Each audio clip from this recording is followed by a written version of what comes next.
M Q M کے بانی الطاف حسین کے عروج و زوال کی داستان۔ ناظرین، متحدہ قومی موومنٹ کے بانی الطاف حسین 17 ستمبر 1953 کو کراچی میں پیدا ہوئے۔ ابتدائی تعلیم کمپریہنسو ہائی اسکول عزیز آباد سے مکمل کی۔ 1974 میں میڈیکل کالج میں داخلہ نہ ملنے کے بعد الطاف حسین نے اسلامیہ سائنس کالج سے مائکرو بایولوجی میں بی ایس سی کیا، پھر کراچی یونیورسٹی کے شعبہ فارمیسی میں داخلہ لیا، جہاں 11 جون 1978 کو الطاف حسین اور اس کے ساتھیوں نے آل پاکستان مہاجر اسٹوڈنٹ آرگنائزیشن یا APMSO قائم کی۔ کئی سال تک الطاف حسین اور اس کی نومولود تنظیم کو تعلیمی اداروں میں جماعت اسلامی کی طلبہ تنظیم اسلامی جمعیت طلبہ کی مخالفت کا سامنا رہا۔ جب جمعیت کے تھنڈر سکواڈ نامی مسلح بازو نے یونیورسٹی سمیت تقریباً تمام تعلیمی اداروں میں ان کا داخلہ بند کر دیا تو الطاف حسین نے موقف اپنایا کہ ہم جمعیت کا مقابلہ نہیں کر سکتے کیونکہ اس کے پیچھے جنرل ضیاء الحق کا ہاتھ ہے۔ لیکن پھر ضیاء الحق نے سندھ خصوصاً کراچی میں پیپلز پارٹی کو پیچھے دھکیلنے کے لیے الطاف حسین کے سر پر دست شفقت رکھنے کا فیصلہ کیا۔ ایم کیو ایم نے ماحول کا فائدہ اٹھایا اور 8 اگست 1986 کو نشتر پارک میں ایک بڑا جلسہ کر کے طاقت کے مظاہرے کا فیصلہ کیا۔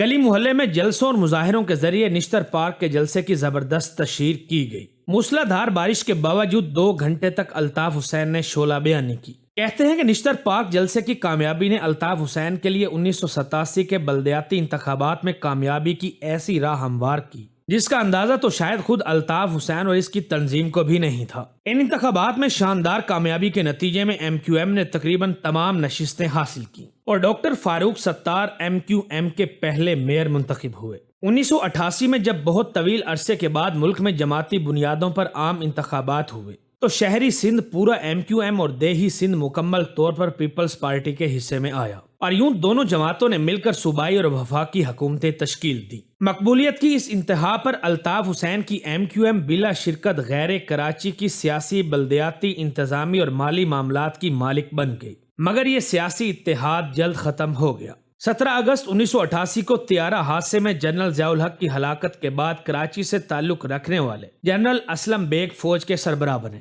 مگر نو منتخب وزیر اعظم اور پیپلز پارٹی کی سربراہ بے نظیر بھٹو سے ان کے تعلقات کبھی بہتر دکھائی نہیں دیے۔ اسلم بیگ کے زمانے میں بے نظیر بھٹو الطاف حسین کی حمایت سے محروم ہوئی اور پھر اکتوبر 1989 میں ایوان میں عدم اعتماد کی تحریک سے بمشکل بچنے والی ان کی حکومت اگست 1990 میں صدر غلام اسحاق خان نے برطرف کر دی۔ جنرل بیگ کے زمانے میں ہی پیپلز پارٹی کے سابق رہنما غلام مصطفیٰ جتوئی اور دیگر کو ملا کر متحدہ اپوزیشن پارٹی بنوائی گئی۔ ملک بھر میں اس کے جلسے جلوس ہوئے اور کراچی میں تو شاہراہ قائدین پر بہت بڑا جلسہ ہوا جس میں الطاف حسین کا جادو بھی بولتا دکھائی دیا۔ جب صدر غلام اسحاق نے جنرل اسلم بیگ کو بطور آرمی چیف مدت ملازمت میں توسیع نہیں دی تو فوجی قیادت تبدیل ہوئی اور جنرل آصف نواز جنجوعہ فوجی سربراہ مقرر ہوئے۔ اس وقت تک اپنی پارلیمانی طاقت کے بل پر کھڑی الطاف حسین کی ایم کیو ایم کو اپنی سیاسی اہمیت اور طاقت کا اندازہ تو ہو چکا تھا، مگر اس کو فوج کی طاقت کا اندازہ لگانے میں شاید کہیں چوک ہو گئی۔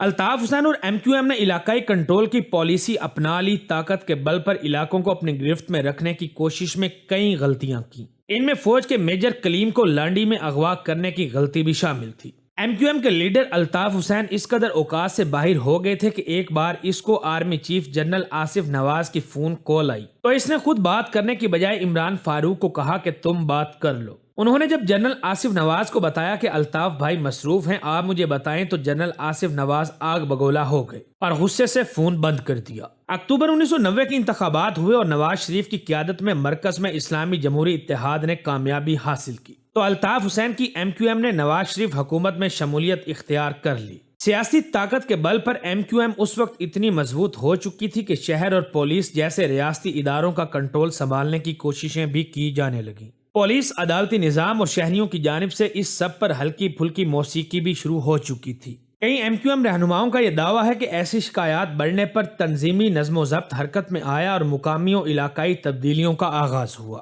انہی کوششوں کے دوران اس وقت کے دونوں اور طاقتور مرکزی جوائنٹ سیکرٹری آفاق احمد اور عامر خان کو بھی تبدیل کیا گیا۔ 1991 میں آفاق احمد اور عامر خان کو جماعت سے خارج کر کے سارا تنظیمی ڈھانچہ توڑ دیا گیا اور سینکڑوں کارکنوں کی رکنیت معطل کر دی گئی۔ ایم کیو ایم سے نکالے جانے والے یہ دونوں رہنما اور ان کے کئی حامی یا تنظیمی کارکنان شہر سے چلے گئے یا روپوش ہو گئے۔ یہ ایم کیو ایم میں تب تک کی سب سے بڑی بغاوت تھی۔ MQM میں جرائم پیشہ عناصر کی اطلاعات پر جنرل آصف نواز کی قیادت میں فوج نے نواز شریف کی حکومت کو کارروائی کے لیے فوجی آپریشن کا مشورہ دیا۔ نومبر 1991 میں وزیر اعلیٰ سندھ جام صادق نے الطاف حسین کو اطلاع دی کہ کوئی بڑا آپریشن ہونے والا ہے اور بہتر ہے کہ آپ ملک سے چلے جائیں۔ جام صادق کے مشورے پر الطاف حسین لندن بھاگ گئے۔ لندن میں بیٹھے الطاف حسین کی MQM نے اپنے خلاف اس یک طرفہ کارروائی کی بنیاد پر احتجاجاً حکومت سے علیحدگی اختیار کر لی۔ ایک طرف پارٹی اور کارکنان آپریشن کے دوران ریاست سے ایک طرح حالت جنگ میں تھے، تو دوسری جانب قیادت سے رابطہ ٹوٹ جانے کی وجہ سے رہنمائی سے محروم جب کارکنان اور تنظیم کو الطاف حسین کی سب سے زیادہ ضرورت تھی، تب اس تک رسائی اور پہنچ سب سے زیادہ مشکل رہی۔ اس سے صرف کارکنان کو نہیں بلکہ الطاف حسین کو بھی نقصان ہوا۔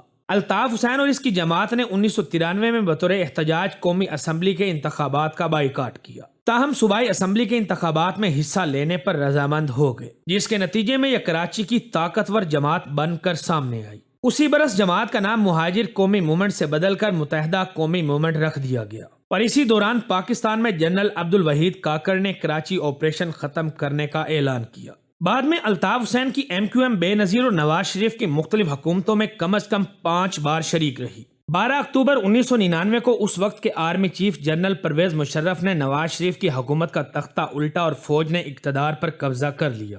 مشرف کا پورا دور 2007 تک MQM اور الطاف حسین کا آئیڈیل ترین دور تھا۔ تجزیہ نگاروں کا کہنا ہے کہ جنرل پرویز مشرف کے سیاسی عزائم تھے اور ان کی تکمیل کے لیے ان کو الطاف حسین اور MQM کی سیاسی حمایت کی ضرورت تھی، لہٰذا MQM کی صحیح اور غلط ہر بات مانی جاتی رہی۔ مشرف کے ساتھ ہونے والے معاہدے کا ایک اور نقطہ یہ بھی تھا کہ آفاق احمد اور عامر خان کو یا تو ملک سے باہر بھیج دیا جائے گا یا پھر جیل میں بند رکھا جائے گا، اور اسی معاہدے کی بنا پر یہ دونوں رہنما لگ بھگ 8 سال جیل میں رکھے گئے۔ پر اس کے بدلے میں MQM نے جنرل پرویز مشرف کے مخالفین یعنی نواز شریف اور بے نظیر بھٹو کی سندھ اور وفاق میں حکومت سازی کے لیے کبھی حمایت نہیں کی۔ لندن میں بیٹھے الطاف حسین نے ندیم نصرت کو امریکہ سے واپس بلایا اور یہ بات محمد انور اور بہت سے دیگر رہنماؤں کو پسند نہیں آئی۔ کراچی اور لندن میں ان تبدیلیوں نے پارٹی میں نئی مگر خفیہ دھڑ بندی کو تیز کر دیا۔ پارٹی کے عہدیدار تیزی سے تبدیل کیے جانے لگے اور نئے واپس آنے والے رہنماؤں عامر خان اور ندیم نصرت کی رائے کو اہمیت ملنے لگی۔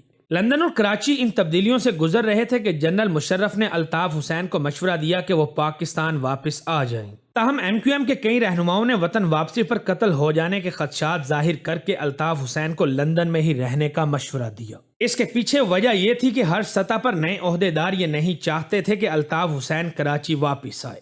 اسی دوران MQM کے ہاتھوں 12 مئی 2007 کا واقعہ ہوا جس میں درجنوں افراد قتل ہوئے۔ اس کے بعد الطاف حسین کی سالگرہ کے دن عمران فاروق قتل کی واردات بھی ہو گئی۔ اس وقت عمران فاروق الطاف حسین سے علیحدگی اختیار کر چکے تھے اور افواہ یہ تھی کہ عمران فاروق اپنی علیحدہ سیاسی جماعت کی بنیاد رکھنے والے ہیں۔ لیکن ایک اور بڑی گڑبڑ تب ہوئی جب 2007 میں بے نظیر بھٹو کا قتل ہوا اور 2008 کے انتخابات میں زبردست کامیابی حاصل کرنے والے آصف علی زرداری نے جنرل پرویز مشرف کو ایوان صدر سے رخصت کیا اور خود صدر بن گئے، کیونکہ جنرل پرویز مشرف کا جانا الطاف حسین کے لیے گھبرانے اور خطرے کی بات تھی، اور یہاں آصف علی زرداری کو الطاف حسین کو لے کر چلنے کی نہ تو ضرورت تھی اور نہ ہی وہ اس کے خواہش مند تھے۔ اور پھر ذوالفقار مرزا کا کارڈ استعمال کیا گیا اور MQM کے ہنی مون کا اختتام ہوتا ہوا نظر آیا۔ پیپلز پارٹی میں موجود رحمان ملک جیسے لوگوں کی کوششوں سے MQM نے رابطے تو قائم کر لیے، مگر الطاف حسین کا یہ فیصلہ بھی پارٹی میں پسند نہ کیا گیا۔ لیکن مسئلہ وہی تھا، کوئی بھی الطاف حسین کی مخالفت نہیں کر سکتا تھا۔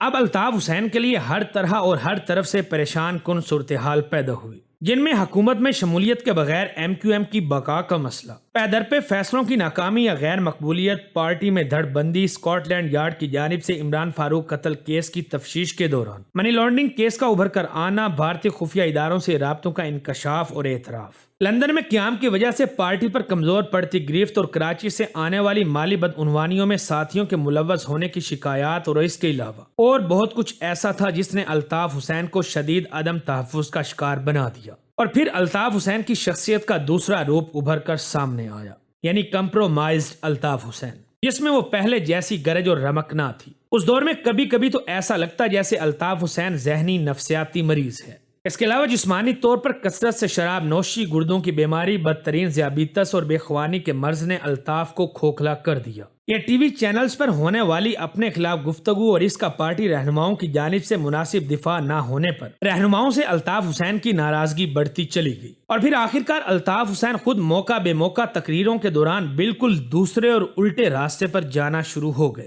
سن 2013 میں جنرل راحیل شریف کے زمانے میں آپریشن رد الفساد شروع ہوا اور مذہبی فرقہ وارانہ شدت پسندوں کے ساتھ ساتھ سیاسی جماعتوں کے جرائم پیشہ عناصر کے خلاف بھی کارروائی کا آغاز ہوا۔ الطاف حسین کو بھی بتایا گیا کہ کسی بھی قسم کی شدت پسندی یا عسکریت پسندی کی کوئی گنجائش نہیں، لیکن ذہنی امراض، دباؤ، مایوسی اور ناکامیوں کا شکار الطاف حسین اس آپریشن کو سمجھ ہی نہیں پائے، اور جب حالات کنٹرول سے باہر ہو گئے تب الطاف حسین کو معاملات کی سنگینی کا احساس ہونا شروع ہوا۔ MQM کے ایک رہنما کے مطابق الطاف حسین گھر جا کر اپنی مرضی سے اور بغیر کسی مشورے کے کارکنان یا ٹی وی سے خطاب کرنا شروع کر دیتے، اور 22 اگست کی فوج مخالف تقریر بھی انہوں نے اپنے گھر سے ہی کی تھی، جس کے بعد سے پاکستانی میڈیا پر ان کی تصویر دکھانا یا تقریر سنانے پر پابندی عائد کر دی گئی، جو کہ آج تک برقرار ہے۔ 22 اگست کے واقعے کے بعد الطاف حسین کے پاکستان میں موجود ساتھیوں پر اتنا دباؤ آیا کہ انہوں نے اپنی جماعت علیحدہ کر کے اپنے ہی سابق قائد الطاف حسین کے خلاف قومی اسمبلی میں قرارداد مذمت پیش کر دی۔ تب سے لے کر آج تک الطاف حسین سیاسی منظر نامے سے غائب ہیں اور لندن میں بیٹھ کر ذلت آمیز زندگی گزار رہے ہیں۔ ایک پاکستانی عدالت کے ہاتھوں ڈاکٹر عمران فاروق کے قتل کیس میں مرکزی ملزم قرار دیے جانے کے بعد الطاف حسین کو لندن میں ٹیکس چوری کے الزامات میں بھاری جرمانہ بھی عائد ہو چکا ہے۔ اب دیکھنا یہ ہے کہ الطاف حسین کا اختتام کسی برطانوی جیل میں ہوتا ہے یا کسی پاکستانی جیل میں، یہ تو آنے والا وقت ہی بتائے گا۔ ناظرین، امید ہے ہماری آج کی یہ ویڈیو بھی آپ لوگوں کو ضرور پسند آئی ہوگی۔ ویڈیو اچھی لگے تو اسے اپنے دوستوں کے ساتھ فیس بک، واٹس ایپ اور دیگر سوشل میڈیا سائٹس پر بھی شیئر کریں تاکہ ہماری حوصلہ افزائی ہو سکے۔ آج کی ویڈیو میں بس اتنا ہی، ملتے ہیں اگلی ویڈیو میں، تب تک اپنا اور اپنے پیاروں کا خاص خیال رکھیں۔